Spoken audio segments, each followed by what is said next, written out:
British জমানায় বায়ুসেনার একটা এয়ারপোর্ট ছিল, তো বিমানপথ যেটা ছিল তার এয়ার স্ট্রিপটা এখনো আছে, তো সেইটা দেখতে আমরা যাচ্ছি। যেহেতু ম্যাপ কাজ করছে না, একটু অসুবিধা হচ্ছে। জঙ্গলের রাস্তায় বারবার আমরা হারিয়ে যাচ্ছি, এটা আমাদের ভালোই লাগছে। গাড়িটা কোথাও না আটকালেই হলো। হ্যাঁ, গাড়িটা কোথাও না আটকালেই হলো। খুঁজে চলেছি,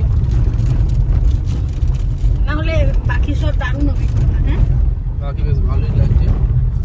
একটা দিন চোখটা জুড়িয়ে যাচ্ছে, চোখটা শান্ত হয়ে যাচ্ছে, মনটা হালকা হয়ে যাচ্ছে, পরিবেশ এত ভালো।